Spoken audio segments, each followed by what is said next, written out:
are you? What does it feel like to have your very own Hollywood premiere? It's very exciting. The director, Christopher Nolan. Christopher Nolan. Christopher Nolan and his wife, film producer Emma Thomas, will receive a knighthood. And the Oscar goes to Christopher Nolan Oppenheimer. Everything I did to do with the camera, to do with editing, was useful experience. I've never worked with a better leader. I cannot say I've ever worked with a better problem solver. Christopher Nolan was the Sundance director who was making huge movies. You're always learning about your craft. Working with Christopher, you're there to work. There is no complaining. Very, very rigorous. It's very demanding on himself and on his crew and on his cast. His vision is so clear and so strong. You feel very confident. Nolan was managing to bring that artistry to a Batman movie. But everything must keep moving forward. And half the problems he just solves by pure will.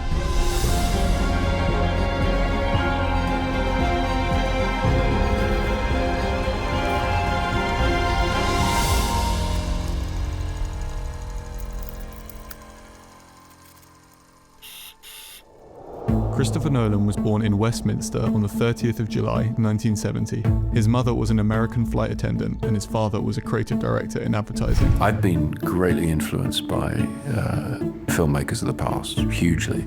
I mean, I think the first film I actually remember going to see, I was very young, was Snow White and the Seven Dwarfs. I always point to George Lucas's first Star Wars film as a similar influence on me. It was the first film that I remember that really just opened up the possibilities of what you could do with movies. Ridley Scott has always been a tremendous influence on me. Terrence Malick is a huge influence, and Stanley Kubrick is a filmmaker that I've always greatly admired. I did have the very special experience of going to see 2001 on a film print. And that was a film, I remember that experience very clearly. I remember just feeling the enormity of the image and the potential for that screen to kind of, just take you anywhere. Nolan's two brothers, Matthew and Jonathan, shared his passion for film. They spent their youth playing with their father's Super 8 camera before finally Nolan attended University College London to study English literature. When I got to UCL, where I went to college, there was a film society, a student-run film society in the basement of the Bloomsbury Theatre. It's still there. You were able to shoot 16mm films, and we would project 35mm films and use the proceeds from that to pay for filmmaking. It's very difficult to write a short film. I think in some ways it's harder than for a feature. When you're starting out particularly, you have to play to your strengths. You have to do something that really excites you, and whatever's different about that. But it's those things that are the strength of the project. To have a complete idea in just a few minutes and have a beginning, a middle, and an end, have an appropriate conclusion. So you learn a lot about narrative structure doing shorter films. Whilst directing short films, Nolan met Emma Thomas, another student, who shared his passion for filmmaking and quickly began to produce his subsequent films. My first film was a film called Following. The following is my explanation. Well, more of an account of what happened. We were all working full-time jobs. We would shoot one day a week on the weekends. There were several limitations you put on that we hadn't adhered to in earlier short films. So things like shooting in black and white was embraced as a limitation. We spent no money on the film, but I wrote the script knowing that's how we were going to make it. So the lack of a budget and the subject matter were in sync. As long as you can maintain that balance, I think your chances of a good film are absolutely equal, whatever level you're working at. When we made Following, it was coming right at a time when no budget films were being made in America. And doing it in London was very different. Nobody was doing anything like that. But you could go to a movie theater and go and see Clerks or go and see El Mariachi and see that it was indeed possible to do something on that scale and have it distributed, have it be a real film. And what we wound up doing with Following was finishing it completely in England. And then we moved to America and got the film distributed by getting it out there on the American circuit.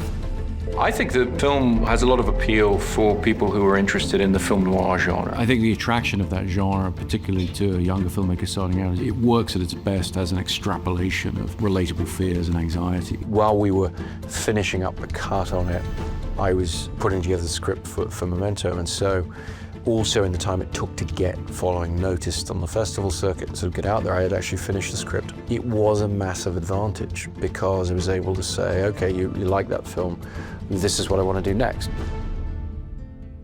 No, she shouldn't have given me that responsibility. I'm a claims investigator, not a doctor. Yeah, I guess. But I've got all sorts of other considerations. Legal responsibility, large financial...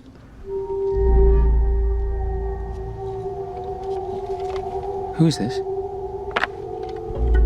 I think my generation of filmmakers understood where there's a responsibility to try and make something that has layers, something that has more to it the second time you see it.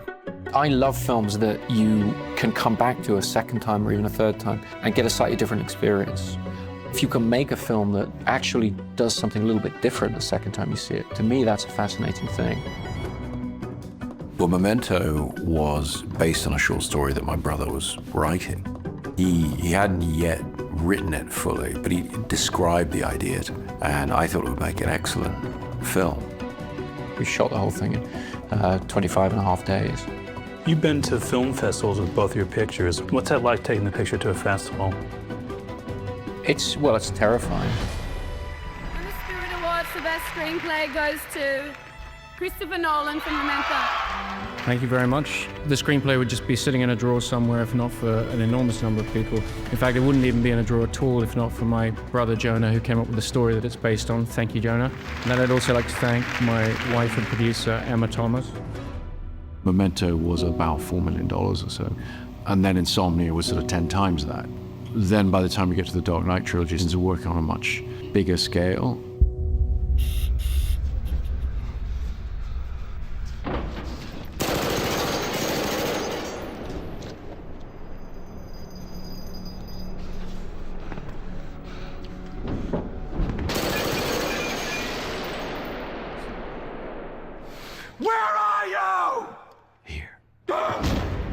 The original inspiration behind the Dark Knight trilogy, and particularly Batman Begins, it was about taking this beloved character and recontextualizing the character, setting this extraordinary figure in an ordinary world, or a seemingly ordinary world. And so for me, it was much more about creating a recognizably real scenario that the extraordinary figure of Batman could exist in. Batman flew into theaters this weekend, taking on the Joker and smashing one box office record after another. Batman has already taken in $155 million, making it the #1 movie opening of all time. When I look back at Batman Begins, there's a heavy emphasis on terrorism, on the sort of post 9/11 world, but it wasn't something we were consciously putting into the film. We were just trying to be sincere and truthful about what moved us at the time. I think the Batman mythology, one of the reasons that it's continually interesting is because that essential paradox, or that essential idea of somebody who feels that they have to resort to criminal methods or be outside the system in order to fix the system. On the design, working with Nathan Crowley, who I worked with for years, he very much wanted to take it in a modernist direction. I pushed him very much in the direction of Fritz Lang, and looking at Dr. Mabuse and things like that. We put everything we've got into Batman Begins. We make the best film we know how to make. Then when people responded to it, when the audience has kind of told me what the film is, then you react to that and you say, okay, you know what? I want to see who that Joker's going to be, the Joker card flipped over at the end of Batman Begins. I want to know who that's going to be. The Joker for me and The Dark Knight is all about a fear of anarchy, fear of the rules breaking down and what that would do to society. And The Dark Knight Rises is very much fearful of fascism, fearful of demagoguery. We all want to see interesting, exciting things in movies. We all want to see a story that in some way is a little bit different from what you saw last week at the movie theater or whatever. So that's what I feel. I've carved out a little freedom for myself to do that within the studio system, and I feel a great responsibility to really try and always be pushing boundaries. I found myself in a position a couple of years ago where I developed a very good relationship with the Hollywood studios, with Warner Brothers in particular.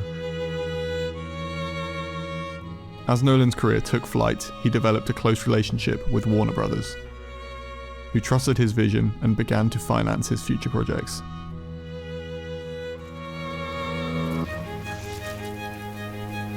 think there's a very strong correspondence between filmmakers and magicians, absolutely. And I think that when you look back at the history of cinema, a lot of the earliest filmmakers were magicians. Everything for me really comes back to the difference between the way we see the world subjectively, but we believe there's an objective reality. So even the way we see ourselves, for example. I've always liked genres and stories. Dreams feel real while we're in them. And so I wanted to make a film where the experience of dreaming was addressed in that real way. So even as something extraordinary is happening, you're invested in the reality of that world.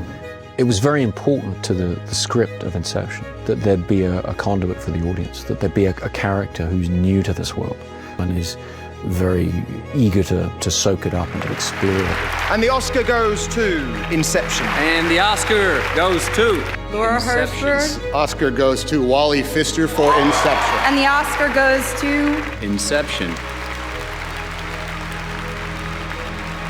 Christopher Nolan, the man who brought us Memento, Inception, and the Dark Knight blockbuster Batman trilogy, has now set his sights on space. The movie is based on an emotional journey, and there's a lot of extraordinary things happening in the film. There's a big adventure we take you on, but I really felt like the emotional story was key. We took the decision early on, we didn't want to use any green screens. I wanted the actors to come sit down in the cockpit of the spaceship and be in a simulator, not a set. I found it really invigorating to have a plausible sort of rule set to work with that was so mind-bending. Messages spanned 23 years. Play upon the game. They wanted to create a film where you didn't care about the characters on screen because they were telling you who they were and why you should care about them, or making the case for why you care about them. I wanted to just care about them using that wonderful thing about cinema that's very unique to cinema, which Hitchcock understood better than anybody, which is you'll care about a character on screen because of their physical dilemma, because of a task they're trying to accomplish, because you fear for their physical safety, because you wouldn't want to be in their position.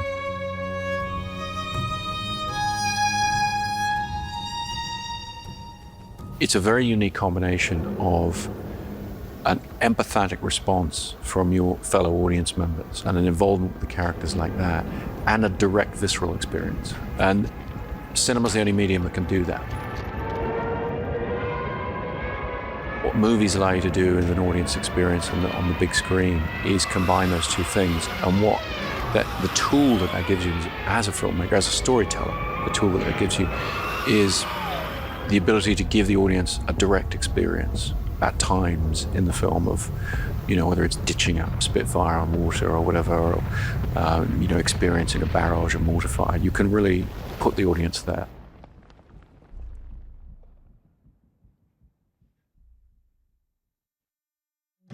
I think, like most British people that grew up with the story, I don't even remember the first time, somebody told me about the events of Dunkirk. I think cinema is a wonderful tool, wonderful medium for exploring our perceptions of time. And the perception of time, is one of the things that really emphasizes or can emphasize point of view in storytelling. And so in Memento, for example, I used a reverse chronology to withhold information from the audience, that the character who can't remember things that have just happened, try to put you in his shoes. In this case, it's as I described, about maintaining those three very different timescales. It's a result of this conundrum, this problem of, okay, how do you keep the audience in the human scale of the events, but give everybody a bigger understanding, or the understanding they need of the wider events? I didn't want to betray the subjectivity of the storytelling. And time becomes a tool in that, because when you break the story into its land, sea, and air components, essentially, you're working on a very different timescale for a Spitfire pilot who had about an hour's flying time over Dunkirk, or the guys on the beach who were there, some of them up to 9 or 10 days, and a week in the case of our characters. Well, you were talking about the great Jim Wilkie flipping the truck in The Dark Knight. We try and give him a little more to do on every film. This time he was driving a 747. You want to crash a plane, but not from the air. No such massive. Well, how big a plane?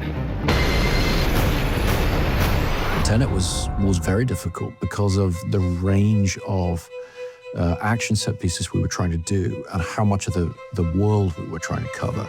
Yeah. The combination of that with the unique sort of difficulty of visualizing how the timelines would work, or how the opposing timelines would work with this concept of inversion. It was something that wasn't possible to intuit. So however long I worked with the idea, you could write it on the page, you could analyze it and describe it, but until you actually started seeing the footage, you couldn't fully engage with it, you couldn't fully understand it. So every day on set, we had a big group of people sitting talking about, okay, hang on, does this happen before this and all the rest? What I want to do is say, what do I need as a filmmaker? I talk about it as a register, like a register of language. I know the type of film I'm making, and if it's a large-scale Hollywood blockbuster or whatever, there's a particular expectation you go into as an audience member. And I think the films that work the best for audiences are the ones that fulfill that, but also hopefully give you something different or challenge those boundaries a little bit. Following the release of Tenet, Nolan decided to sever ties with Warner Brothers in the hope that another of the major production companies would give him more freedom in his vision. An update surrounding the situation between Christopher Nolan and Warner Brothers. Leading the charge now, director Christopher Nolan, whose film Tenet was released to theaters in the height of the pandemic, speaking out about Warner Brothers' announcement saying filmmakers went to bed the night before thinking they were working for the greatest movie studio and woke up to find out they were working for the worst streaming service. News just broke this morning that Christopher Nolan has departed Warner Brothers, and the winner is, looks like it's Universal. You are the man who gave them the power to destroy themselves, and the world is not prepared. One of the year's most highly anticipated films arrives in theaters this week, Oppenheimer, from acclaimed writer-director Christopher Nolan. It takes us inside the mind of J. Robert Oppenheimer. And this movie is about the most important things human beings did, perhaps in the history of the species. This idea of the moment where Oppenheimer and his team couldn't entirely rule out the idea that when they let off that first device, they'd start a chain reaction that would destroy the world. That just seemed like the most incredible moment in time to take the audience to and be in that room with them. It comes back to story, simple as that. If you get wrapped up in the story and you feel you know how to tell it, then you get excited about, all that focus and all that concentration. And then you're creating a world that you're happy to live in for a couple of years, because it takes a long time and it takes a lot of focus, at least the way I work.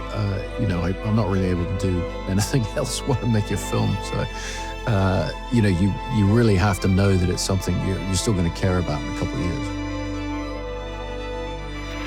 At their very best, films can do more than entertain us.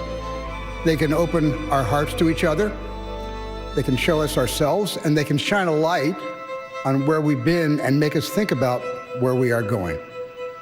We are so fortunate that this has been a great and eclectic year for movies and a tribute to all the places these 5 nominated directors have taken the entire world. What does it feel like to have your very own Hollywood premiere? It's very exciting. It's a little bit strange to have your very own Hollywood premiere, but it's just a lot of fun for people to have interest in something you've made. So I'm just enjoying it.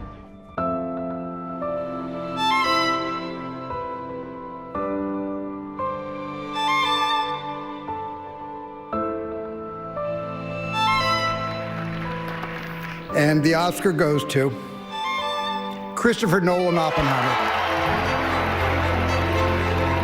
This is the first Oscar win and 8th nomination for Christopher Nolan. He received his first nomination for his Memento screenplay. There are so many people who've dragged me up here. Universal Studios, Donna Langley, thank you for seeing the potential in this. My brother Jonah, my family, and the incredible Emma Thomas, producer of all our films and all our children. I love you. and to the Academy, just to say, movies are just a little bit over 100 years old. I mean, imagine being there 100 years into painting or theater. We don't know where this incredible journey is going from here, but to know that you think that I'm a meaningful part of it means the world to me. Thank you very much. Fantastic. Thanks so much. Good luck. Thank you.